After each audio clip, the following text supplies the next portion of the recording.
Hello friends, ಇವತ್ತಿನ ಸಂಚಿಕೆಯಲ್ಲಿ ಏನಾಯಿತು ಅಂತ ನೋಡ್ಕೊಂಡು ಬರೋಣ ಬನ್ನಿ. ಶ್ರೀಕಂಠ ವಲ್ಲಭಂಗೆ ಹೊಡೆಯುವಾಗ ನಂದನ್ ಬಂದು ಶ್ರೀಕಂಠನ ತಡೆದು ಕೈನ ಹಿಡ್ಕೋತಾರೆ. ಬಿಡೋ ಅಂತಾನೆ ಶ್ರೀಕಂಠ. ಬಿಡು ಬಿಡು ಅಂತ ಶ್ರೀಕಂಠ ಜೋರಾಗಿ ಕೂಗ್ತಾನೆ. ಬೇಡ ಬಿಟ್ಬಿಡು ಅಂತ ಸಿಟ್ಟಿಂದ ನಂದನ್ ಶ್ರೀಕಂಠನ ಕೈ ಮುರಿತಾರೆ. ಸೂರ್ಯಕಾಂತ್ ಹಾಗೂ ಮನೆಯವರೆಲ್ಲ ಹೊರಗೆ ಬಂದು ನೋಡ್ತಿರ್ತಾರೆ. ನಂದನ್ ಶ್ರೀಕಂಠನ ಕೈಯಿಂದನೇ ಅವನ ಕೆನ್ನೆಗೆ 2 ಬಾರಿಸ್ತಾರೆ. ಆಗ ಚಂದ್ರಕಾಂತ್ ಬಂದು ಏಯ್ ನಂದ ಬಿಡೋ ಅಂತ ಶ್ರೀಕಂಠನ ಎಳೆದು ನಂದ ಯಾಕೋ ನನ್ನ ಮಗನಿಗೆ ಹೊಡಿತಿದ್ಯಾ ಅಂತಾರೆ. ಏಯ್ ಅವ್ನು ಮಾಡಿರೋ ಕೆಲಸ ಅಂಥದ್ದು ಕಣೋ, ಏನು ಅಂತ ಮಗನ ಬೆಳೆಸಿದ್ಯಾ ನೀನು, ಏನು ಅಂತ ಸಂಸ್ಕಾರ ಕೊಟ್ಟಿದ್ಯಾ ನೀನು ಅಂತಾರೆ ನಂದನ್. ಅಮೂಲ್ಯ ಆಗ ಅಲ್ಲೇ ಮನೆ ಹೊರಗಡೆ ಬಂದು ಅಡ್ಡ ನಿಂತ್ಕೊಂಡು ನೋಡ್ತಿರ್ತಾಳೆ. ಏನು ಮಾಡ್ದೆ ಶ್ರೀಕಂಠ ಅಂತಾರೆ ಸೂರ್ಯಕಾಂತ್. ಸುಮ್ಮನೆ ಯಾಕ್ರಿ ನನ್ನ ಮಗನ ಮೇಲೆ ಕೈ ಮಾಡ್ತಿದ್ದೀರಾ? ಇಷ್ಟು ದಿನ ನಿಮ್ಮ ಮಕ್ಕಳು ಕೈ ಮಾಡಿದ್ರು, ಈಗ ನೀವು ಕೈ ಮಾಡ್ತಿದ್ದೀರಾ. ನನ್ನ ಮಗನ ಮೇಲೆ ಕೈ ಮಾಡಿದರೆ ಚೆನ್ನಾಗಿರಲ್ಲ ನೋಡಿ ಅಂತಾಳೆ ಇಂದಿರಾ. ಸಾಕು ಸುಮ್ಮನಿರು, ನಾವೆಲ್ಲ ಹೋಳಿ ಆಡಬೇಕಾದ್ರೆ ಈ ಶ್ರೀಕಂಠ ಅವ್ನ ಫ್ರೆಂಡ್ಸ್ ಜೊತೆ ಬಂದು ನಮ್ಮ ಕಣ್ಣಿಗೆಲ್ಲ ಬಣ್ಣ ಹಚ್ಚಿ ನನ್ನ ಮಗಳ ಜೊತೆ ಕೆಟ್ಟದಾಗಿ ನಡ್ಕೊಂಡಿದ್ದಾನೆ. ಇದನ್ನೇನ ನೀವು ಕಲಿಸಿರೋ ಸಂಸ್ಕಾರ? ನೀವು ಸರಿಯಾಗಿ ಬೆಳೆಸಿದ್ರೆ ಇವ್ನು ಯಾಕೆ ಹೀಗಾಡ್ತಿದ್ದ? ಪ್ರತಿ ಸಲನೂ ಬಂದು ನಮಗೆ ತೊಂದರೆ ಕೊಡ್ತಾನೆ ಇದ್ದಾನೆ. ಗಣೇಶ ಚತುರ್ಥಿಲಿ ದುಡ್ಡು ಕದ್ದ, ಅದಾದಮೇಲೆ ನನ್ನ ಮಕ್ಕಳ ಮೇಲೆ ಕೈ ಮಾಡ್ದ, ಅವತ್ತು ನೋಡಿದರೆ ನನ್ನ ಸೊಸೆ ಮೇಲೆ ಕೈ ಮಾಡ್ದ, ನನ್ನ ಮೇಲೆ ಕೈ ಮಾಡ್ದ. ಎಲ್ಲನೂ ಸಹಿಸ್ಕೊಂಡಿದ್ದೀನಿ ನಾನು. ಆದರೆ ಇವನು ಇವತ್ತು ಮಾಡಿದಾನಲ್ಲ ಈ ಕೆಲಸ, ಅದನ್ನು ಯಾವತ್ತೂ ಕ್ಷಮಿಸೋದಿಲ್ಲ ನಾನು. ಮಾಡೋದೆಲ್ಲ ಮಾಡಿ ನನ್ನ ಮಗನ ಮೇಲೆ ಕೈ ಮಾಡ್ತಾನವನು ಅಂತಾರೆ ನಂದನ್. ಏಯ್ ನನ್ನ ಮಗ ಅಂತ ಕೆಲಸ ಮಾಡೋನಲ್ಲ ಅಂತಾರೆ ಚಂದ್ರಕಾಂತ್. ಹೌದು, ನನ್ನ ಮಗ ಅಂತ ಕೆಲಸ ಮಾಡೋನಲ್ಲ, ಸುಮ್ಮನೆ ಅವನಿಗೆ ಏನೇನು ಹೇಳಬೇಡಿ ಅಂತಾರೆ ಇಂದಿರಾ.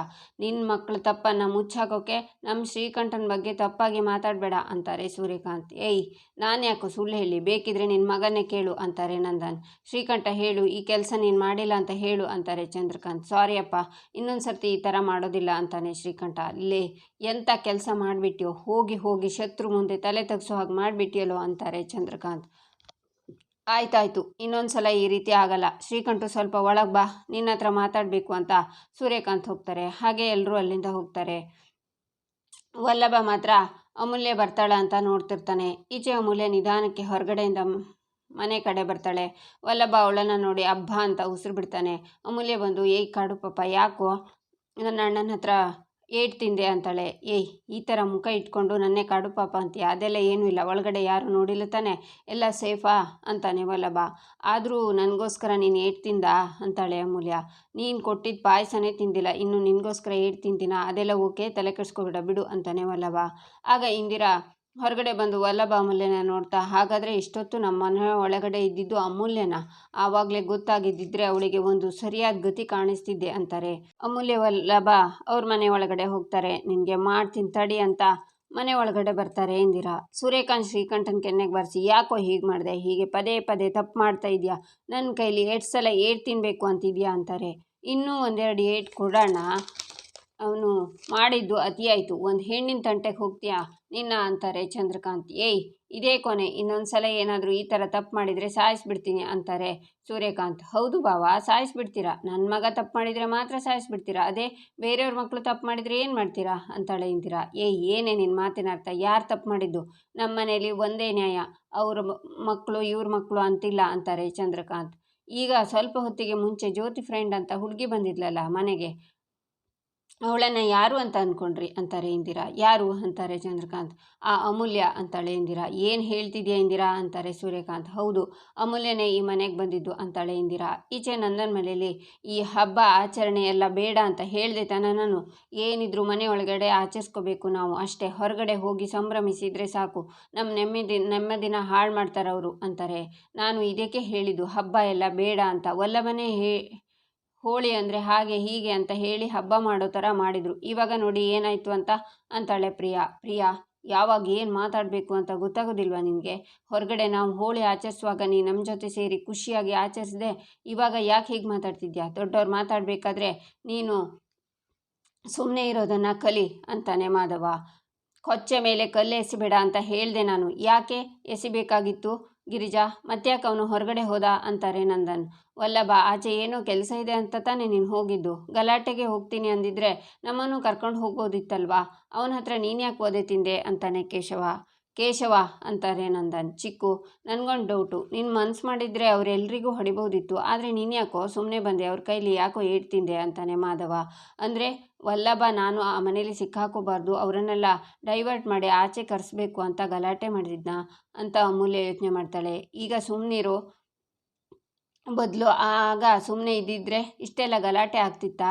ಅಲ್ಲ ಗಿರಿಜಾ, ನಾನಾಗಲೇ ಅವರಿಗೆಲ್ಲ ಹೊಡಿಬಾರ್ದಿತ್ತು ತಾನೇ, ನಾನು ಯಾಕೆ ಸುಮ್ಮನೆ ಇದ್ದೆ? ಅಷ್ಟು ವಿವೇಚನೆ ಇಲ್ಲ ಇವನಿಗೆ ಅಂತಾರೆ ನಂದನ್. ಹೋಗಲಿ ಬಿಡ್ರಿ, ಅವನೇನು ಬೇಕು ಅಂತ ಹೊಡೆಯೋಕ್ಕೆ ಹೋಗಿರಲಿಲ್ಲ. ಅವನ ತಂಗಿಗೆ ತೊಂದರೆ ಕೊಟ್ಟಿದ್ದಕ್ಕೆ ಅವನಿಗೆ ಕೋಪ ಬಂದಿದೆ, ಅದಕ್ಕೆ ಹೀಗೆ ಮಾಡಿಬಿಟ್ಟ ಅಂತಾರೆ ಗಿರಿಜಾ. ನೀನು ಎಷ್ಟು ಒಳ್ಳೆಯವನು ಕಾಡು ಪಾಪ.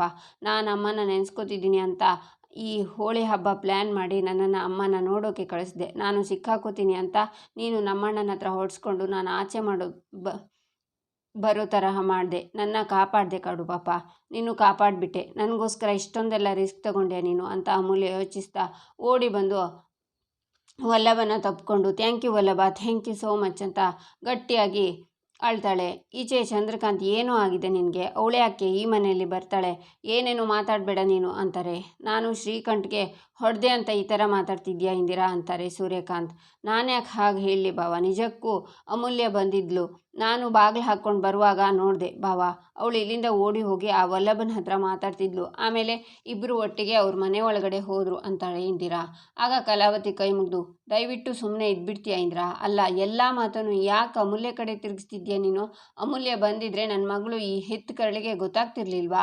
ಇಂದಿರಾ, ಅಮೂಲ್ಯ ಅಮೂಲ್ಯ ಅಂತ ಹೇಳಿ ನನ್ನ ಹೊಟ್ಟೆ ಉರಿಸ್ಬೇಡ, ನಿನ್ನ ದಮ್ಮಯ್ಯ ಅಂತೀನಿ ಅಂತ ಅಳ್ತಾರೆ ಕಲಾವತಿ.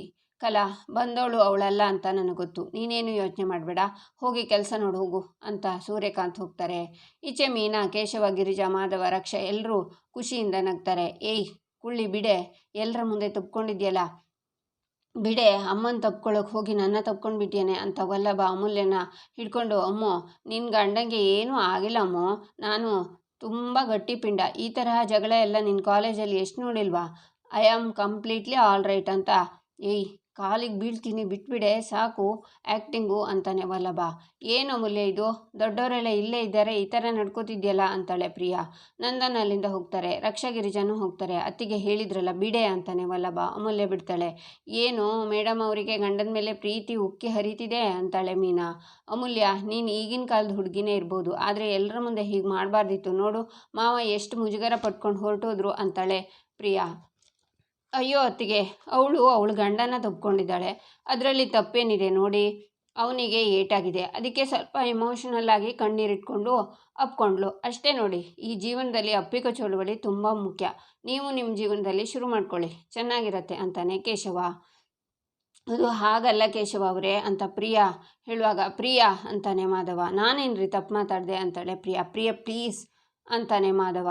ಈಚೆ ಇಂದಿರಾ ಜ್ಯೋತಿ ರೂಮಲ್ಲಿ ಇರ್ತಾರೆ. ನನಗೆ ಈಗಲೂ ನಂಬೋಕ್ಕಾಗ್ತಿಲ್ಲಮ್ಮ, ಮನೆಗೆ ಬಂದಿದ್ದು ಅಮೂಲ್ಯನಾ ಅಂತಾಳೆ ಜ್ಯೋತಿ. ಹೌದು ಕಣೆ, ಅಮೂಲ್ಯನೇ ಬಂದಿದ್ದು, ಅವಳು ವಲ್ಲಭನ ಜೊತೆ ಮಾತಾಡಿ ಮನೆ ಒಳಗಡೆ ಹೋಗಿದ್ದನ್ನು ನಾನೇ ನನ್ನ ಕಣ್ಣಾರೆ ನೋಡಿದ್ದೀನಿ ಅಂತಾರೆ ಇಂದಿರಾ. ಮನೆಗೆ ಬಂದಿದ್ದು ಅಮೂಲ್ಯ ಅಂತ ಏನಾದರೂ ಗೊತ್ತಾಗಿದ್ದರೆ ದೊಡ್ಡಪ್ಪನ ಎದುರುಗಡೆನೆ ಅವಳನ್ನು ರಿವೀಲ್ ಮಾಡ್ತಿದ್ದೆ ಅಮ್ಮ ಅಂತಾಳೆ ಜ್ಯೋತಿ. ಆದರೆ ಎಲ್ಲ ಹಾಳಾಗೋಯ್ತಲ್ಲ ಅಂತಾರೆ ಇಂದಿರಾ. ಎಲ್ಲ ಆ ವಲ್ಲಭನಿಂದನೇ, ಇಲ್ಲ ಅಂದಿದ್ರೆ ಅವಳು ಮುಖ ತೊಳ್ಕೊತಿದ್ಲು ಅಂತಾಳೆ ಜ್ಯೋತಿ. ಅಲ್ಲ ಜ್ಯೋತಿ, ಅವಳು ಇಷ್ಟೊಂದು ಚಾಲಕಿ ಇರಲಿಲ್ಲ ಕಣೆ, ನಮ್ಮನೆ ಒಳಗಡೆನೆ ಬಂದು ನಾನು ಜ್ಯೋತಿ ಫ್ರೆಂಡು ಹಾಗೆ ಹೀಗೆ ಅಂತ ಸುಳ್ಳು ಹೇಳಿ ನಮ್ಮನ್ನೆಲ್ಲ ಅಮರ್ಸಿಬಿಟ್ಲು. ಬಂದು ಈ ಅಕ್ಕನ ಹತ್ರ ಏನು ಮಾತಾಡಿದ್ಲೋ ಏನೋ, ಈ ಅಕ್ಕನೋ ಇಮೋಷ್ನಲ್ ಡ್ರಾಮಾ ಮಾಡಿ ದೊಡ್ಡಪ್ಪಂಗೆ ಒಂಚೂರು ಡೌಟ್ ಬರದೇ ಇರೋ ಹಾಗೆ ನೋಡ್ಕೊಂಡ್ಬಿಟ್ಲು. ಮೊದಲೆಲ್ಲ ಅಕ್ಕ ಸೈಲೆಂಟಾಗಿ ಪೆದ್ದು ಥರ ಇರ್ತಿದ್ಲು, ಈಗ ಎಲ್ಲದಕ್ಕೂ ನನಗೆ ತಿರುಗಿಸಿ ಮಾತಾಡ್ತಾಳೆ. ಇದನ್ನು ನನ್ನ ಕೈಲಿ ಸಹಿಸ್ಕೊಳ್ಳೋಕ್ಕಾಗ್ತಿಲ್ಲ ಕಣೆ ಅಂತಾರೆ ಇಂದಿರಾ. ಈಗ ಏನು ಮಾಡ್ತೀಯಮ್ಮ ನೀನು ಅಂತಾಳೆ ಜ್ಯೋತಿ. ಏನು ಮಾಡೋದು?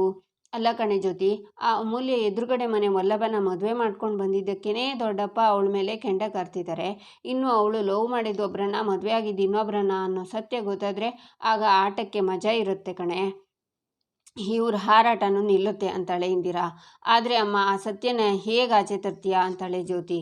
ಇದಾನಲ್ಲ ಹೀರೋ, ಅಮೂಲ್ಯ ಜೀವನದ ವಿಲನ್, ನಮಗೆ ಹೀರೋ ಸಿದ್ದು ಮಹಾರಾಜ್ ಅಂತಾಳೆ ಇಂದಿರಾ. ಅಮೂಲ್ಯನ ಲವ್ವರಾ ಅಂತಾಳೆ ಜ್ಯೋತಿ. ಹ್ಞೂ ಕಣೆ, ಅವನೇ. ಅಮೂಲ್ಯನ ಫೋನ್ ನಿನ್ನ ಹತ್ರ ಇದೆ ಅಲ್ವಾ ಅಂತಾಳೆ ಇಂದಿರಾ. ನನ್ನ ಹತ್ರನೇ ಇದೆ ಅಮ್ಮ ಅಂತಾಳೆ ಜ್ಯೋತಿ.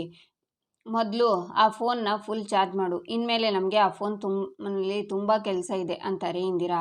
ಈಚೆ ಅಮೂಲ್ಯ ರೂಮಲ್ಲಿ ವಲ್ಲಭನ ಕೆನ್ನೆಗೆ ಆಯಿಂಟ್ಮೆಂಟ್ ಹಚ್ತಾ ಇರ್ತಾಳೆ. ಏ ಕುಳ್ಳಿ, ಏನು ಎಮ್ಮೆಗೆ ಸ್ನಾನ ಮಾಡಿಸ್ತಿದ್ಯಾ ನೀನು? ಈ ಥರ ಆಯಿಂಟ್ಮೆಂಟ್ ಹಚ್ಚಿದ್ರೆ ಇನ್ನೂ ಗಾಯ ದೊಡ್ಡದಾಗತ್ತೆ, ಕೊಡು ನಾನೇ ಹಚ್ಕೋತೀನಿ ಅಂತಾನೆ ವಲ್ಲಭ. ಸುಮ್ಮನೆ ಇರು, ನಾನು ಹಚ್ತಾ ಇರಲಿಲ್ಲ ಬಾ ಇಲ್ಲಿ ಅಂತ ಅಮೂಲ್ಯ ಹಚ್ಚಿ, ಥ್ಯಾಂಕ್ ಯು ಕಣೋ ಕಾಡು ಪಾಪ, ನೀನು ಆ ಮನೆಯೊಳಗೆ ಹೋಗಬೇಕು, ಅಮ್ಮನ ನೋಡಬೇಕು, ಮಾತಾಡಿಸ್ಬೇಕು ಅಂತ ಈ ಹೋಳಿ ಹಬ್ಬದ ಪ್ಲ್ಯಾನ್ ಮಾಡಿ ಎಷ್ಟೆಲ್ಲ ರಿಸ್ಕ್ ತಗೊಂಡೆ ಅಲ್ವಾ. ನಾನು ಆ ಮನೇಲಿ ಸಿಕ್ಕಾಕೊಂಡಾಗ ನನ್ನ ಕಾಪಾಡಬೇಕು ಅಂತ ನೀನು ನಮ್ಮಣ್ಣನ ಹತ್ರ ಅವ್ನ ಫ್ರೆಂಡ್ಸ್ ಹತ್ರ ಎಲ್ಲ ಹೊಡ್ಸ್ಕೊಂಡೆ. ನನಗೋಸ್ಕರ ಎಷ್ಟೆಲ್ಲ ಮಾಡಿದೆ ನೀನು. ನಿನಗೆ ಥ್ಯಾಂಕ್ಸ್ ಹೇಳೋಣ ಅಂದರೆ ಅದು ಚಿಕ್ಕದಾಗುತ್ತೆ, ಅದಕ್ಕೆ ನಿನ್ನ ಋಣ ಅಂತ ಅಮೂಲ್ಯ ಹೇಳುವಾಗ, ಋಣ ಗಿಣ ಅಂತೆಲ್ಲ ದೊಡ್ಡವ್ರ ಥರ ಮಾತಾಡಬೇಡ, ದೊಡ್ಡವಳಾಗ್ಬಿಡ್ತೀಯ. ಆಮೇಲೆ ದೊಡ್ಡ ಚೈಲು ಋಣ ಅನುಬಂಧ ಅನ್ನೋ ಪದಗಳು ನಿನ್ನ ನಾಲಿಗೆಯಲ್ಲಿ ಹೊರಳೋದೇ ಇಲ್ಲ ಅಂತ ನನಗೆ ಚೆನ್ನಾಗಿ ಗೊತ್ತು. ಥ್ಯಾಂಕ್ ಯು, ಒಂದು ಕೊಡು, ಥ್ಯಾಂಕ್ಸ್, ಒಂದು ಹಿಡ್ಕೋತೀನಿ ಅಂತಾನೆ ವಲ್ಲಭ. ಅದು ಹಾಗಲ್ಲ ಕಾಡು ಪಾಪ, ನಾನು ಇಮೋಷ್ನಲ್ ಆಗಿ ಹೇಳ್ತಿದ್ದೀನಿ ಅಂದರೆ ಅದೊಂದು ಫ್ಲೋ ಅಲ್ಲಿ ಬಿಟ್ಬಿಡು ಅಂತಾಳೆ ಅಮೂಲ್ಯ. ಸರಿ, ಅದೇನು ಬೊಗಳು ಅಂತಾನೆ ವಲ್ಲಭ. ಅದೇ ಕಣೋ ವಲ್ಲಭ, ಥ್ಯಾಂಕ್ ಯು. ನನಗೆ ಅಮ್ಮನ ನೋಡಿ ತುಂಬ ಖುಷಿಯಾಯಿತು. ಮನೆಯವರನ್ನು ನೋಡಿದೆ ಒಂದು ಕ್ಷಣ ಮನೆಯವ್ರ ಹತ್ರ ಸಿಕ್ಕಾಕ್ಕೊಂಡೆ ಅಂತ ಭಯ ಆಯಿತು. ಆದರೆ ಮನೇಲಿ ಎಲ್ಲರನ್ನ ನೋಡಿದ್ನಲ್ಲ, ಆ ಸಂತೋಷಕ್ಕೆ ಭಯ ಎಲ್ಲ ಲೆಕ್ಕಕ್ಕಿಲ್ಲ ಅನ್ನಿಸ್ತು.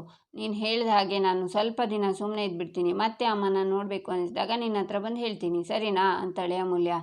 ಹಾಂ, ಹಾಗಂದರೆ ಅಮ್ಮನ ನೋಡಬೇಕು ಅನಿಸಿದಾಗೆಲ್ಲ ನನ್ನ ಹತ್ರ ಬಂದು ಹೇಳ್ತೀಯಾ? ಇವತ್ತು ತಗೊಂಡು ಹಾಗೆ ರಿಸ್ಕ್ ತಗೊಂಡು ಅರೇಂಜ್ಮೆಂಟ್ ಮಾಡಿ ನಾನು ಕಳಿಸ್ಕೊಡ್ಬೇಕಾ? ನಿಮ್ಮ ಅಣ್ಣ ಹೊಡೆದ್ರೆ ನಾಯಿಗೆ ಹೊಡೆಸ್ಗಂಗೆ ಹೊಡೆಸ್ಕೊಳ್ಬೇಕಾ ಅಂತಾನೆ ವಲ್ಲಭ.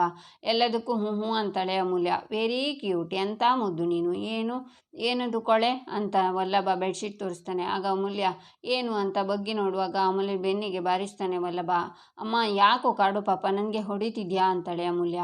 ನಾನು ನಿಮ್ಮ ಅಣ್ಣನ ಹತ್ರ ನಾಯಿಗೆ ಹೊಡ್ಸ್ಕೊಂಡಲ್ಲ, ಅದಕ್ಕೆ ನಿನಗೆ ನಾಯಿಗೆ ಹೊಡೆದಂಗೆ ಹೊಡಿತಿದ್ದೀನಿ. ಇವತ್ತು ಆಗಿರೋದನ್ನು ನೆನೆಸ್ಕೊಂಡ್ರೆ ಹಾರ್ಟ್ ಅಟ್ಯಾಕ್ ಫೀಲ್ ಬರ್ತಿದೆ. ಇದೇನಾದರೂ ಗೊತ್ತಾಗಿದ್ದಿದ್ರೆ ನನ್ನ ಅಪ್ಪ ಫ್ರೈ ಮಾಡಿಕೊಂಡು ತಿಂದ್ಬಿಡೋರು. ಇನ್ನು ನಿನಗೆ ಅಮ್ಮನ ನೋಡಬೇಕು ಅಂತ ಆಸೆ ಬೇರೆ ಆಗ್ತಿದ್ಯಾ? ದುರಾಸೆ ಅತೃಪ್ತಿ ಆತ್ಮ ನಿಂದು ಅಂತಾನೆ ವಲ್ಲಭ. ಸರಿ, ಮಲ್ಕೋ, ರೆಸ್ಟ್ ಮಾಡು ಅಂತಾಳೆ ಅಮ್ಮು. ನಾನು ಮಲಗ್ತೀನಿ, ನೀನು ಮಲ್ಕೋ, ಇದು ನನ್ನ ಸೈಟು, ನಿನ್ನ ಸೈಟ್ ಪಕ್ಕದಲ್ಲಿದೆ ಅಂತಾನೆ ವಲ್ಲಭ. ಈಚೆ ಕಲಾವತಿ ಅತ್ತೆ ಇವತ್ತು ಮನೆಗೆ ಬಂದಿದ್ದು ಅಮೂಲ್ಯನೇ ಅಂತಾರೆ. ಏನು ಹೇಳ್ತಿದ್ಯಾ ಕಲಾ? ಇಂದಿರಾ ಹೇಳಿದ್ದು ನಿಜಾನಾ ಅಂತಾರೆ ಅಜ್ಜಿ. ಹೌದು ಅತ್ತೆ, ಮುಖದ ತುಂಬ ಬಣ್ಣ ಹಚ್ಕೊಂಡು ಮನೆಯೊಳಗೆ ಬಂದಿದ್ಲು. ಮೊದಲು ನನಗೆ ಗುರ್ತು ಸಿಗಲಿಲ್ಲ, ಆಮೇಲೆ ಗೊತ್ತಾಯಿತು. ಯಾವಾಗ ಅವಳು ನನ್ನ ಕಾಲು ಮುಟ್ಟಿ ನಮಸ್ಕಾರ ಮಾಡಿದ್ಲು ಆಗಲೇ ನನಗೆ ಗೊತ್ತಾಗ್ಬಿಡ್ತು ಅಮೂಲ್ಯನೇ ಅಂತ. ನನ್ನ ಮಗಳ ಸ್ಪರ್ಶ ನನಗೆ ಗೊತ್ತಾಗದೇ ಇರೋಕ್ಕೆ ಸಾಧ್ಯನಾ ಅಂತಾರೆ ಕಲಾವತಿ. ಅದಕ್ಕೆ ಹೇಳೋದು ಕಲಾ, ಕರಳು ಸಂಬಂಧ ಅಂತ. ಅವಳು ಗುರ್ತು ಹಿಡಿದೇ ಇರೋ ಹಾಗೆ ಬಣ್ಣ ಹಾಕ್ಕೊಂಡು ಬಂದರು, ನೀನು ಗುರ್ತು ಹಿಡ್ದಿಯಲ್ಲ. ಇದೇ ಕಲಾ ತಾಯಿ ಮಗಳ ಸಂಬಂಧ ಅನ್ನೋದು. ಎಷ್ಟು ಕಷ್ಟಪಟ್ಟು ಎಲ್ಲರ ಕಣ್ ತಪ್ಪಿಸಿ ನಿನ್ನ ನೋಡೋಕ್ಕೆ ಮನೆಯೊಳಗೆ ಬಂದಿದ್ದಾಳೆ ನೋಡು ಅಂತಾರೆ ಅಜ್ಜಿ. ಅತ್ತೆ, ನಾನು ಹೆಚ್ಚಿಗೆ ಮಾತಾಡಿಸೋ ಹಾಗೆ ಇರಲಿಲ್ಲ. ಅಷ್ಟರಲ್ಲಿ ಇಂದಿರಾ ಮನೆಯವರೆಲ್ಲ ಬಂದುಬಿಟ್ರು. ಎಲ್ಲಿ ಸಿಕ್ಕಾಕೋತಾಳೋ ಅಂತ ನಾನು ಒಂದು ಕ್ಷಣನೂ ಸತ್ತು ಬದುಕಿದ್ದೀನಿ ಅತ್ತೆ. ದೇವ್ರ ದಯೆ. ಇಂದಿರಾಗೆ ಅನುಮಾನ ಬಂದರು, ಉಳಿದವ್ರು ಯಾರು ಅವಳ ಮಾತನ್ನು ನಂಬಲಿಲ್ಲ ಅಂತಾರೆ ಕಲಾವತಿ. ಅಮೂಲ್ಯ ಅಂತ ಸೂರ್ಯಂಗೆ ಏನಾದರೂ ಗೊತ್ತಾಗಿದ್ರೆ ದೊಡ್ಡ ಗಲಾಟೆನೇ ಮಾಡಿಬಿಡ್ತಿದ್ನೋ ಏನೋ. ಅಮೂಲ್ಯಂಗೂ ಅವಳ ಮನೇಲಿ ತೊಂದರೆ ಆಗ್ತಿತ್ತು. ಏನೂ ಆಗಲಿಲ್ಲ ಸದ್ಯ ಅಂತಾರೆ ಅಜ್ಜಿ. ಅತ್ತೆ, ಇಂದಿರಾ ಈ ವಿಷಯನ ಇಷ್ಟಕ್ಕೆ ಬಿಟ್ಟು ಸುಮ್ಮನಿದ್ರೆ ಸಾಕು ಅಂತಾರೆ ಕಲಾವತಿ. ಆದಷ್ಟು ಬೇಗ ನಮ್ಮ ಮೊಮ್ಮಗಳು ಬಣ್ಣ ಇಲ್ಲದೇನೆ ಬರೋ ಹಾಗೆ ಆಗಲಿ ಅಂತಾರೆ ಅಜ್ಜಿ. ಈಚೆ ನಂದನ್ ಅಂಗಡಿಗೆ ಹೊರಡುವಾಗ ಇಂದಿರಾ, ಹಲೋ ನಂದಕುಮಾರ್ ಅವರೇ ಅಂತ ಅವ್ರ ಹತ್ರ ಬಂದು, ನಿಮ್ಮ ಹತ್ರ ಸ್ವಲ್ಪ ಮಾತಾಡಬೇಕಿತ್ತು ಅಂತಾಳೆ. ನನಗೆ ನಿಮ್ಮ ಹತ್ರ ಮಾತಾಡುವಂಥದ್ದೇನಿಲ್ಲ, ಸುಮ್ಮನೆ ತೊಂದರೆ ಕೊಡಬೇಡಿ ಅಂತಾರೆ ನಂದನ್. ಇಲ್ಲಿ ನೋಡಿ, ನಿಮಗೆ ನನ್ನ ಹತ್ರ ಮಾತಾಡೋಕ್ಕೆ ಏನೂ ಇಲ್ಲದೆ ಇರ್ಬೋದು, ಆದರೆ ನನಗೆ ನಿಮ್ಮ ಹತ್ರ ಮಾತಾಡೋಕ್ಕೆ ವಿಷಯ ಇದೆ ಸ್ವಾಮಿ. ಅದೇನು ಅಂತ 1-2 ನಿಮಿಷ ಕೇಳಿ, ನೀವೇನು ಕಳ್ಕೊಳ್ಳಲ್ಲ ಅಂತಾಳೆ ಇಂದಿರಾ. ಇಷ್ಟಕ್ಕೂ ನನ್ನ ಹತ್ರ ಮಾತಾಡೋದೇನಿದೆ, ಏನು ಮಾತಾಡಬೇಕು ನಿಮಗೆ ಅಂತಾರೆ ನಂದನ್. ನಿನ್ನೆ ನೀವೆಲ್ಲರೂ ಸೇರಿಕೊಂಡು ಹೋಳಿ ಹಬ್ಬ ಆಚರಿಸಿದ್ರಲ್ವಾ, ನಿಮ್ಮ ಇಷ್ಟಕ್ಕೆ ನೀವು ಆಚರಿಸ್ಬೇಕಿತ್ತು. ಅದು ಬಿಟ್ಟು ನಿಮ್ಮನೆ ಸೊಸೆ ಅಮೂಲ್ಯನ ಯಾಕೆ ನಮ್ಮನೆ ಕಳಿಸಿದ್ರಿ ಅಂತಾಳೆ ಇಂದಿರಾ. ಅಮೂಲ್ಯ ನಿಮ್ಮನೆಗ ಯಾಕೆ ಬರ್ತಾಳೆ? ಅವಳು ನಮ್ಮ ಜೊತೆ ಹೋಳಿ ಆಳ್ಕೊಂಡು ಇದ್ಲು ಅಂತಾರೆ ನಂದನ್. ಇಲ್ಲ, ಅಮೂಲ್ಯ ನಮ್ಮನೆ ಒಳಗೆ ಬಂದಿದ್ಲು, ನಾನೇ ನನ್ನ ಕಣ್ಣಾರೆ ನೋಡಿದ್ದೀನಿ ಅಂತಾರೆ ಇಂದಿರಾ. ಸುಮ್ಮನೆ ವಿತಂಡವಾದ ಮಾಡಬೇಡಿ, ಅವಳು ನಮ್ಮ ಜೊತೆನೇ ಇದ್ಲು ಅಂತಾರೆ ನಂದನ್. ಹೌದಾ? ನಮ್ಮ ಮಗ ಶ್ರೀಕಂಠ, ನಿಮ್ಮ ಮಗ ವಲ್ಲಭ ಜಗಳ ಆಡುವಾಗ ಅಮೂಲ್ಯ ಎಲ್ಲಿದ್ಲು? ನಿಮ್ಮ ಜೊತೆನೇ ಇದ್ಲಾ? ಇಲ್ಲ ತಾನೇ?